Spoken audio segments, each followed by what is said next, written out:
Today we're talking about avoid moving to Florida and more negatives about living in Florida in 2021. Getting after that next. Hey everybody, my name's Craig Cunha. I'm a real estate agent here in Southwest Florida. And if you're looking for a channel to tell you a little bit about what it's like to live, play, eat, sleep, and buy real estate on the Gulf Coast, then this is the channel for you. So go ahead and subscribe, hit the little bell to make sure you're notified every week when a new video comes out. Also, leave a comment down below. Good, bad, or indifferent, I love reading them all. I'm getting calls from people every day about what it's like to live here and how I can help them make their transition. So if you've got a question you need an answer to, you've got to call, text, or email because I've got your back when moving to the Gulf Coast. All right, as promised, this week we're going to talk about avoiding moving to Florida unless you can handle these negatives that we're going to talk about. Now, if you've been watching these videos for any amount of time, you'll know just by what you hear, I actually love living in Florida. What I'm trying to tell you is you may not based upon some of the things I tell you. So if I don't tell you, you won't know. As you also find out, I'm going to tell you how it is in my perspective. Other people's perspectives may be different, so feel free to comment about yours, but this is the way I feel about living here and the things I notice and that I hear from my clients. So we're going to get after that next, and we're going to be talking about some new businesses coming to the area at the end of the video that could be huge for the economy as well as huge for fun factor. So stay tuned to the end. One of the first things that I want to talk about is to hit the market real quick and let you know what's going on real estate wise. Yes, it's been busy. Yes, it's still churning. Constant properties coming on and off the market very quickly. The best ones gone instantly. But the one thing that keeps coming up is that I have folks telling me, you know what, maybe I'll wait until the market cools off. Well, here's the problem with that. If you're both buying and selling, it's going to be a wash for you because you're selling high and buying high. Just like if you wait for the price to come down, guess what? Your sale price on your home's going to go down too. So you're going to sell low and buy low. That's just what it is. The one factor that will change is if you're financing, the rates right now are still at record lows. So if you want to take advantage of that part of the scenario, sell high, buy high, wash that part out, but your rate is where you're going to save money. If you wait to see what happens there, the rates could very well go through the roof, and then you're stuck paying more money for what you could have had at an affordable price today. Keep that in mind when searching for your new home. Another big thing going on in Florida is, yes, we are starting to hear more of the mandates going on around the country. I'm seeing mandates across to other countries. In fact, I just read this morning how in Quebec, they're going to ask for a vaccine card for you to be able to go eat in public or drink. Really? Florida. They just did a report the other morning that we are just below 50% vaccinated in our area. So if they ever try to instill that in this area, what's that going to do to the local mom and pop restaurants? It's going to pretty much shut them down. To lose half of your business, picture your own business. And if they told you you take half of my clients, what's going to happen to your business? We're hoping that this is going to blow over and not affect the economy the way it had previously, but so far so good here in Florida. So if you're one of those people that are looking for a more free place to be, then this may be the place for you. The other huge thing that's coming out of all this is my son just went back to school and they have the mask mandate kind of in order in that it's in place, but they're allowing parents to opt out for the kids. So you can sign off to say, my son doesn't have to wear a mask. Then at least it's an option for him or her to choose when they're in school. But if they are adamant about not wanting to wear it right now, they have the option. So right now you might want to sign up for that if that's what you want for your children. All right, are you ready to get after the negatives? Here we go. Yes, we already know about the weather. We're not going to beat this one to death, but I'm going to tell you, we've had a ton of downpours this year. Lots of standing water, lots and lots of moisture everywhere. And it's just one of those things that we have. But you know what? Everything stays green. Everything's growing fast. Everything's still beautiful in that regard. What I did notice this week is we took a little jaunt to Asheville, North Carolina this past weekend, and we decided to fly out of the Punta Gorda airport. Now, one of the interesting things about this airport is that it's a smaller airport. Allegiant's one of the bigger airlines that goes out of there, but to get on and off the plane, you walk the tarmac. That means you're out in the open. That means you have no protection. So what happened to us when we returned from Asheville? Our plane was delayed from allowing us to get off. There was a lightning warning.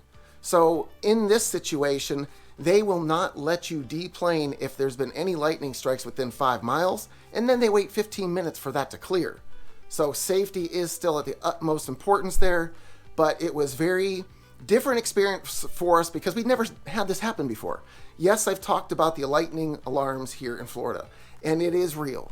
It happens in most areas around schools and parks that are city or county owned, and they will sound these alarms within a 10-mile lightning strike, and there has to be a 30-minute time frame that passes after the last strike before they clear it. So keep that in mind. You'll always be aware of whether or not it's around you, and it was super important because just in the last couple of weeks, there's been a number of people get struck by lightning here, so you can take it the way you want to, but I would consider taking it a little more serious. That's why the alarms are there. Do yourself a favor, pay attention to it, and go out when it's safe. Another big topic that people talk about here in Florida is healthcare. There's always varying degrees of healthcare experiences with people depending on who they're seeing, what the issue is. I can only speak to my experience. And I'm going to tell you, I've had some doctors here that have been straight up amazing. In fact, Stina McKenna, she is my dermatologist, and she is amazing. She has taken such good care of me. You might remember what happened with my face. She was the one that did that. She has taken care of numerous issues for me, but it's been amazing all the way across. I can't say enough good about her and the practice that I go to. Also, insurances. When I was there with Stina, I found out that there was a prescription I was getting that I just couldn't stomach the $600 a month to do it. That was when I was with Blue Cross Blue Shield. Well, I had a situation change.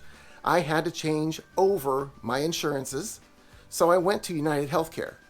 What do you know? Yes, my monthly payment went up slightly, but I added my son into the policy, but that prescription went from $600 a month to $35 a month.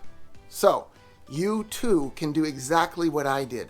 You have to shop around for the insurance that's going to work best for your situation, and shop around for that doctor that's going to do best for you, that you have a good connection with, that makes sense to you, that treats you well, that speaks to you well. There's just a lot of factors that go into making these decisions. So don't listen to any blanket coverage from people saying, oh, the healthcare there is terrible. It's not.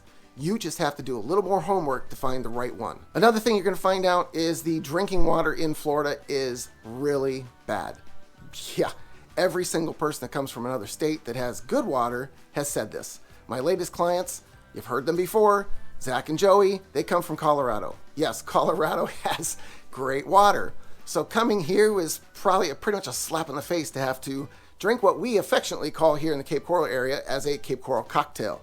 Yes, there are different flavors you'll get out of your water. If it's salty, it's going to possibly be the minerals and things that are in the water. If it's got more of a bleach kind of taste, that's from the chloramine that they put in the water that helps clean it.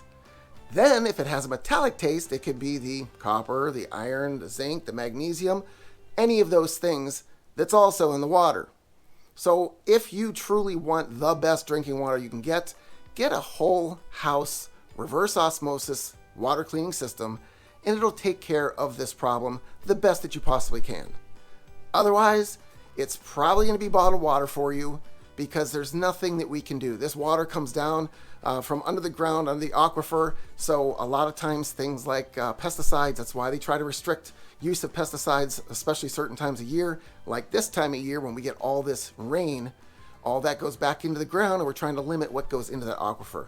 So, and once again, if you want clean drinking water, it's up to you. Make the decision if you want that whole house reverse osmosis or some other filtration system so your water doesn't have this aftertaste that you may get if you don't have that system. Another negative here is, yes, we do have flooding, and especially as I mentioned, we've had a lot of rain recently, and we're about to get our second tropical storm that's going to skirt the coastline. So we don't know where that's taking us yet, but not all areas are affected the same way by this flooding. Most of the time it's happening in older neighborhoods that had lower elevations, and the building codes and just the processes over the years, they've learned to elevate the homes Whether it's on a higher foundation or whether it's on a stem wall, these homes are being raised usually a foot or so out of the floodplain. That's using FEMA's map. So if FEMA's map says 8 feet, a lot of the builders are going 9 feet just to make sure that you're out of it.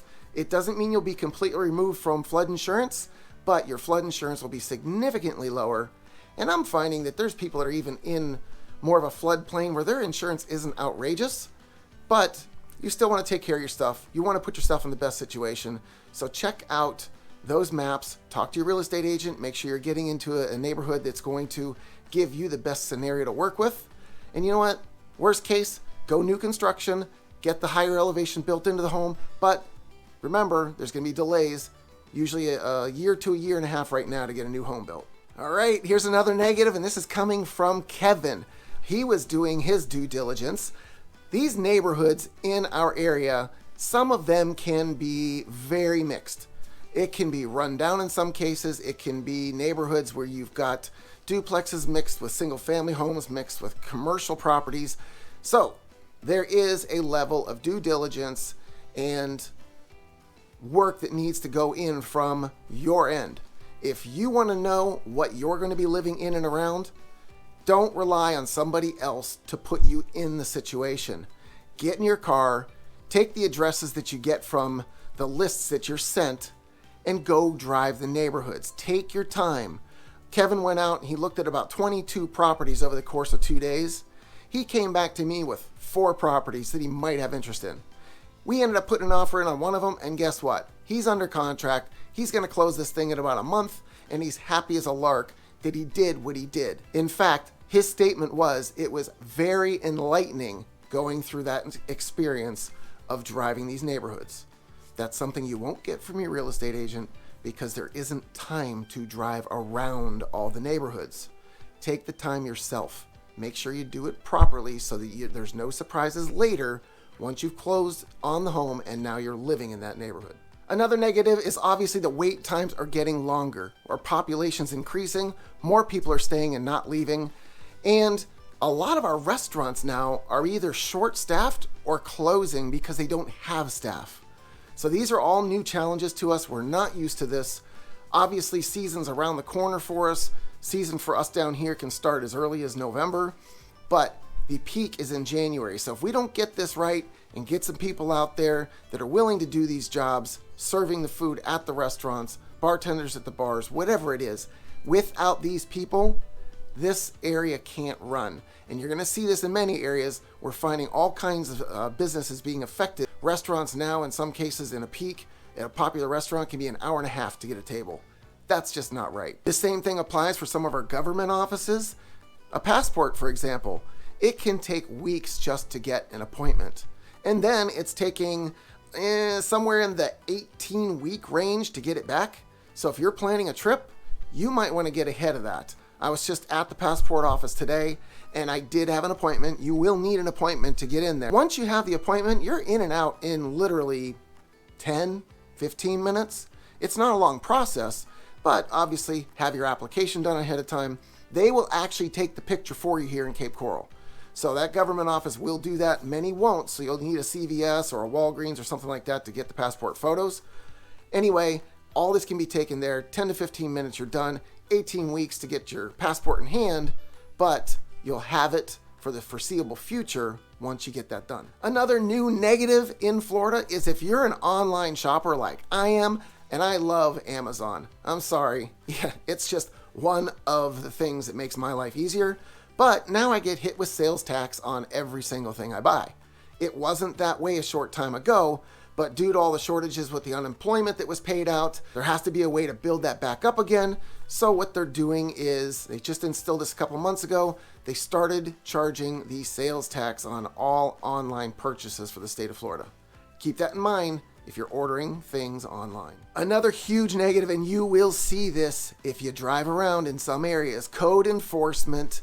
While it exists, there isn't much enforcement. And yes, you can call and complain, and call and complain, and call and complain. They'll maybe fine the owners if they can find them. There was a situation in the area where there's basically a rundown house and they can't get anything done to have this place straightened up. So there are limitations on what code enforcement's going to do. My only thing that I would suggest to you is be the neighbor you want to have. And if everybody treated everyone else that same way, there would be no code enforcement issues. But keep in mind, looking in a neighborhood at what the neighbors are doing to take care of their place, the peer pressure of your neighbors would probably mean more to an owner and keeping their stuff straight than if it didn't happen. So look throughout the neighborhood, see how people are taking care of their stuff, and just know that that's the way you should probably take care of yours as well. Now, because homes are still quite expensive in the area, again, the median price is right up in the lower 300,000 range. So mobile homes and trailer parks are becoming more of a request from folks because it is a little bit more affordable to be in these. They're not as safe, obviously, for things like hurricanes. So you may find yourself having to leave the area and evacuate if a storm's coming. But that is one consideration. Another thing that is kind of interesting, I just found this out recently too by just speaking to somebody else that was looking for this kind of housing. It doesn't exist in Cape Coral. So that's the positive side of this negative, is that we don't have trailer parks in Cape Coral. Now, most other areas around us have them, usually pretty well maintained. So it's not that they're unsightly, it's just that some folks don't want that kind of housing around them. There can be a negative connotation that's attached to them. Not saying there is, just saying there can be in some people's eyes. But once again, Cape Coral has 0 trailer parks, so if that's something you want to avoid, maybe Cape Coral is a place for you. Now, one thing you'll also know is a negative if you've been here, even once, is parking on Fort Myers Beach stinks. If you can find the parking, they're going to charge you at least $20 for the day, and it doesn't matter what time of day you come in, it's $20. And they can charge even more than that for holidays. Well, there's a fix to this. And I recently found out if you're coming to visit and you're staying at the Westin in the Southeast Cape, they have a free water taxi over to Fort Myers Beach. That's pretty cool. It leaves at 10 in the morning from the Westin and arrives on Fort Myers Beach at 11. So you got about an hour trip over. It happens 7 days a week. Now you're over there at 11. You've got until 2:30 before it leaves. So 2:30 you're gonna be leaving the area once again to go back to the Westin and arrive at about 3:30. So you do have a few hours to spend on the beach. You don't deal with the parking. You don't deal with the commute. There's no traffic. There's really no worries. But it's part of your resort fee if you stay at the Westin. So if that's something that sounds appealing to you, book your stay there now. In this area, you might find at times motorcycle riders can be obnoxious. Whether it's their loud pipes, sorry, I ride motorcycles, my pipes are kind of loud, but that's for my safety. It's not to be obnoxious. There are some bike riders that do use their pipes obnoxiously. They'll be revving their engines, making a lot of noise. The speed bikes, they'll be zipping in and out of traffic. It can be super annoying. So once again, this is where we're practicing patience. Traffic has never been one of our best things here anyway, so that's something you may need to get used to. Now, for you riders out there, one of the bonuses is you can ride whatever way you choose as far as apparel. There is no helmet law here. There's no law saying what you should and shouldn't wear. Now, some people take that to the extreme and they're in flip-flop shorts and tank tops. Yeah, there's no protection on that whatsoever, but that's the way some people choose to ride. And again, Florida is a state of choice. We have many more choices on most things here than a lot of other states have. This next one is more of a personal thing, and it's something that I just had to laugh at myself for, because the other day I'm looking at myself and I'm like, what the? Yeah, your footwear can determine your tan lines. I used to wear golf shoes and socks when I'd go golfing, so I had these basically white feet, tan leg. It looked like I was wearing socks all the time. Well, now I wear sandals all the time, including when I golf. So that look is now my new look. So consider what footwear you're going to wear, and if you're going to wear the same kind of footwear often, get ready for the lines, because it's going to happen. Now, in our area, we do have tons of construction right now. Whether it is new homes, commercial properties, apartment buildings, road construction, it's just everywhere. So this is causing a lot of delays. It is causing a lot of messes. So it will be done at some point, and it will give us a lot more to work with. But one of the most encouraging things that's coming to our area is a new Amazon distribution center. That means hundreds, if not thousands of jobs. and it's going to be really conveniently located right off of I-75 on Alico Road. So if you're somebody that is looking for a job in a large company and are looking to move to this area, this could be a great opportunity for you. Now, one of the newest businesses in this area, and I am so thrilled for James, he has come here from Washington State, and he gave up what he used to do to go after his love of water sports. So he is starting a water sport company down off the Sanibel Causeway. If you're somebody that's looking for fun and excitement and you love the water, you need to reach out to James. His business name is Sunset Ski and Water Sports. So reach out to him. You can go on his Facebook page. You can go to his website, www.sunsetskiandwatersports. Or you can even give him a call or text at 239-240-6082. He'll get you set up on your next waterfront excursion here in Southwest Florida, and you will have a blast. Anybody watching, if you just tell James that Craig sent you, he'll go ahead and give you a 10% discount off of his rates for that rental. So that's a little bit more about avoiding moving to Florida unless you can handle these negative things. If you want to know more about other things that you need to know, check out one of these other videos. And if you've got a question for me, you've got to call, text, or email, because I've got your back when moving to the Gulf Coast.